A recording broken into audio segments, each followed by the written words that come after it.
Assalamualaikum warahmatullahi wabarakatuh.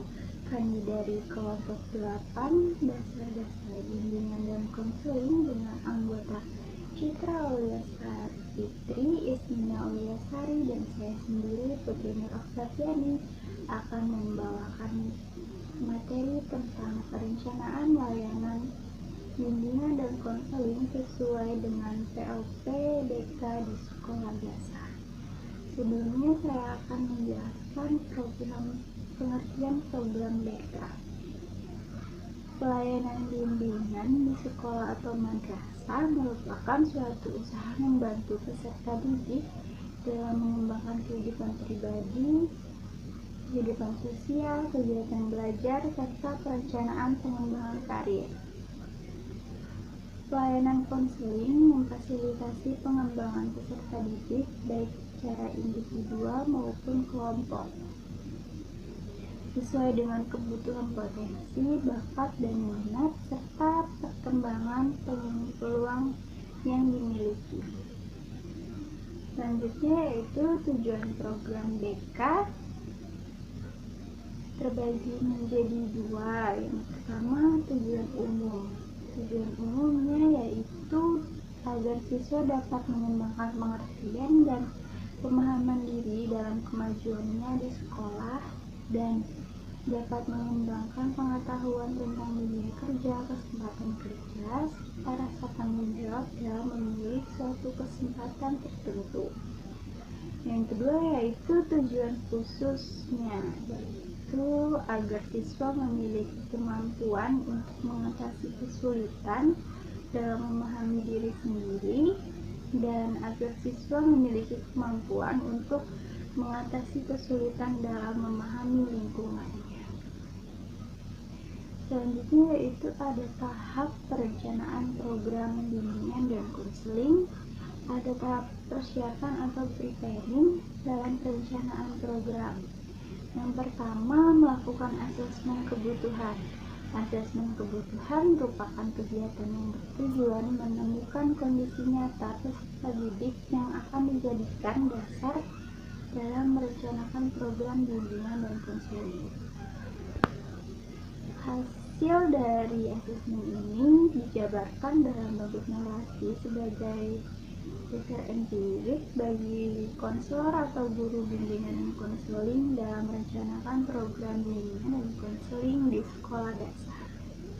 Yang kedua, mendapatkan dukungan kepala atau komite sekolah. Berdasarkan hasil asesmen kebutuhan tersebut, maka konselor mencari dukungan dari pihak kepala sekolah, wakil kepala sekolah, wali kelas, guru kelas, pengurus komite sekolah, dan kepala tata usaha untuk keterlaksanaan program tersebut. Yang ketiga, menetapkan dasar perencanaan program. Perencanaan layanan bimbingan konseling berdasarkan landasan filosofis dan teoritis bimbingan dan konseling.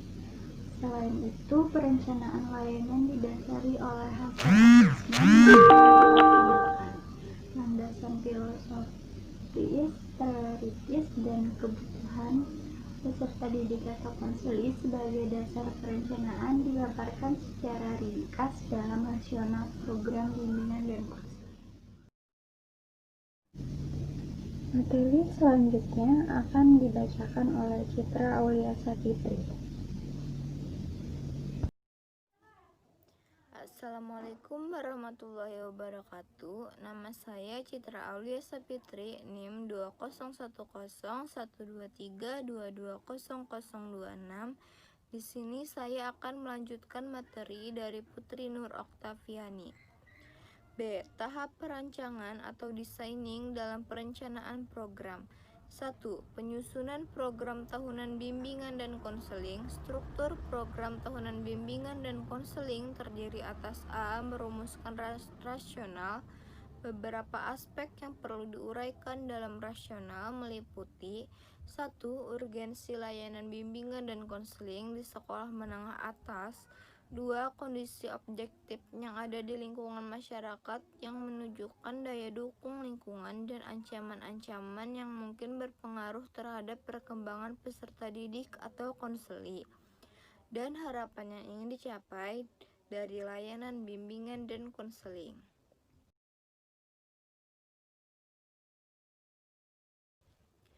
2. Menentukan dasar hukum.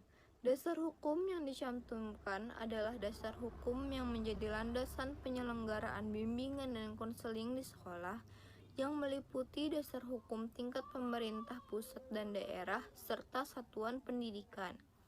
Penulisan dasar hukum mengikuti kaidah urutan dari perundangan tertinggi yang relevan sampai aturan yang ditetapkan oleh satuan pendidikan, misalnya undang-undang. 3. Merumuskan visi dan misi. Rumusan visi dan misi bimbingan dan konseling harus sesuai dengan visi dan misi sekolah. Oleh karena itu, sebelum menetapkan visi dan misi program layanan bimbingan dan konseling, perlu terlebih dahulu menelaah visi dan misi sekolah.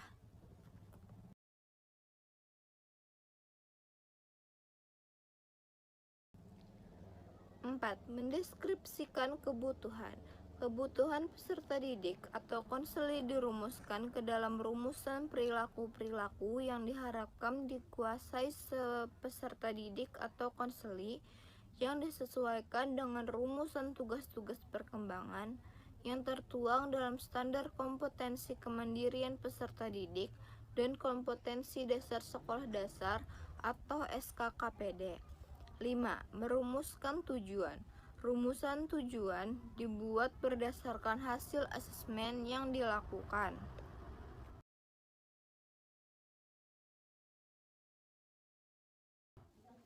6. Menentukan komponen. Bagi guru bimbingan dan konseling atau konselor yang bertugas di satu sekolah, maka pada umumnya semua komponen dan bidang layanan dapat dilaksanakan. Untuk guru bimbingan dan konseling atau konselor yang bertugas di gugus, komponen dan bidang layanan dipilih sesuai prioritas kebutuhan peserta didik atau konseli. Guru kelas yang menjalankan fungsi sebagai guru bimbingan dan konseling, maka komponen program disesuaikan dengan pembelajaran pada kelas masing-masing.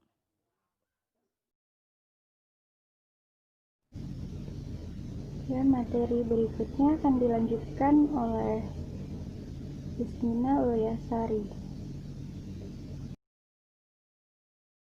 Perkenalkan, nama saya Isnina Ulyasari dengan NIM 2011123220014.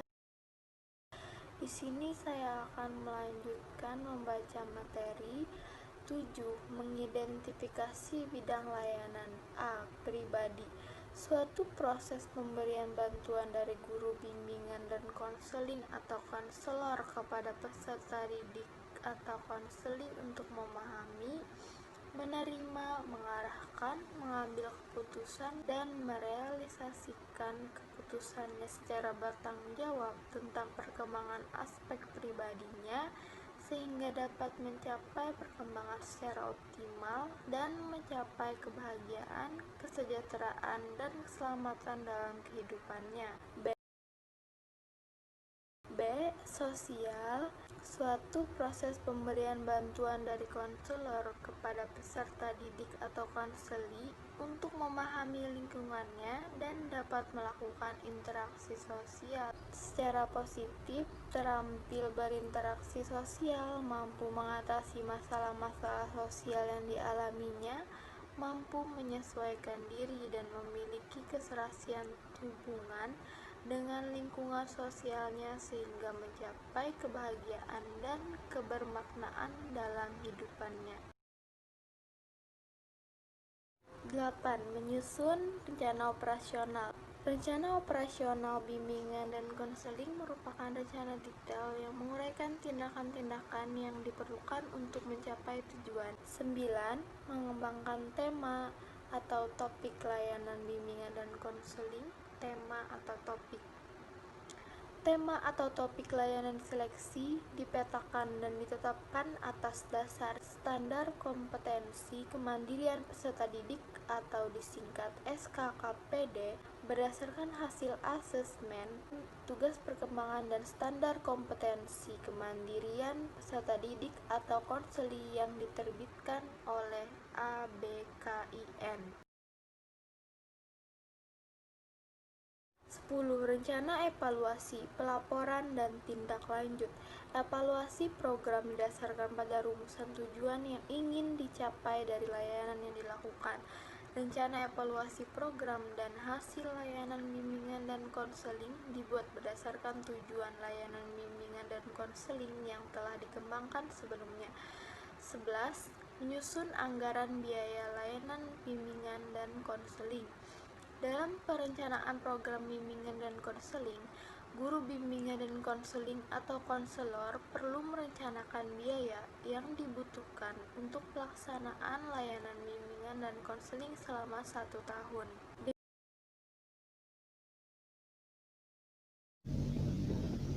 Baiklah, saya akan membacakan kesimpulan dari penjelasan materi yang telah dijelaskan tadi. Dapat disimpulkan bahwa pengertian perencanaan BK adalah langkah penting untuk merumuskan mengenai apa yang diharapkan dan apa yang harus dilakukan. Perencanaan ini harus dilakukan secara matang dan sistematis hingga evaluasi programnya, atau juga dapat diartikan bahwa perencanaan BK adalah penentuan serangkaian tindakan atau usaha yang dilakukan lembaga pendidikan atau konselor kepada siswa atau konseli agar menyesuaikan diri dengan memuaskan diri dalam lingkungan di mana mereka hidup agar tercapai tujuan yang diinginkan oleh konselor atau klien. Adapun manfaat dan kegunaan di lingkungannya, perencanaan program secara matang yaitu adanya kejelasan arah pelaksanaan program bimbingan dan konseling, adanya kemudahan mengontrol dan mengevaluasi kegiatan bimbingan dan konseling dilakukan, dan untuk terlaksananya program kegiatan dan bimbingan konseling secara lancar, efektif, dan efisien.